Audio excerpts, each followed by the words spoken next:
Hello, travelers and food lovers. Welcome back to The Traveling Chef. I'm Chef Steve.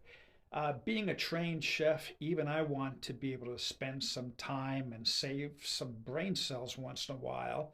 So I too will go to programs like ChatGPT or look at recipes online for some new creative ideas. However, there's a risk in doing that, and I found that there's a lot of inconsistencies in these recipes found both online and on these AI channels. But how do you know what's right and what's wrong in these recipes? With over 30 years of experience in the kitchen, I've looked at a lot of these recipes and I can usually find issues with some of them. For example, I was looking at this recipe shown on the screen, which is a chocolate brownie cheesecake. The picture looks absolutely delicious. The picture is definitely an AI generated image because it shows that you have a brownie layer at the very bottom, a cheesecake layer in the middle, and then you have another brownie layer at the top, finished off with a caramel drizzle. However, if you look at the directions in the recipe, you'll see that it talks about making a bottom brownie base and then the cheesecake filling on the top, but there's no top layer. So from my experience, if I still want to work with this recipe to get what is represented in the beautiful picture that you saw earlier, the first thing I'm going to have to do is to double the recipe of the brownie base, which would then give me that additional top layer, which the instructions fail to even include. So sometimes these AI programs will include a recipe from God knows where, and then they will try to attach a picture that somewhat matches the recipe based on the ingredients listed in the recipe. But more times than not, the recipe does not match the picture as shown here.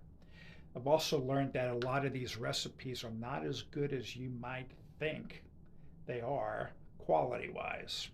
I recently made a black velvet cake that was supposed to have a lot of chocolate flavor, but looking at the recipe, I noticed that there was just 1 teaspoon of cocoa powder, which is nothing.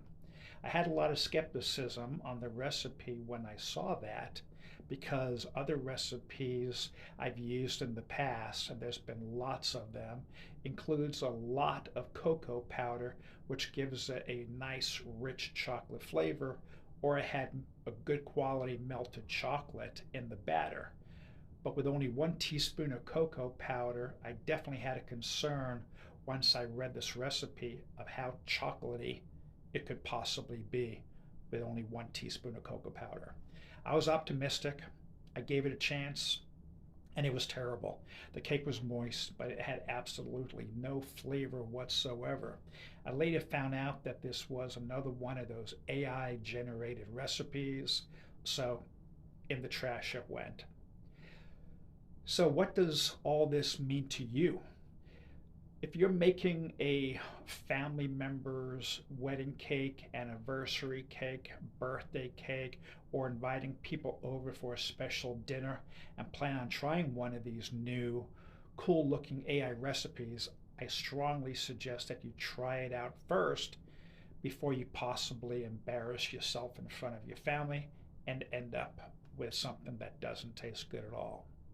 So if you felt that this information today has been informative, please like, comment, share, and subscribe.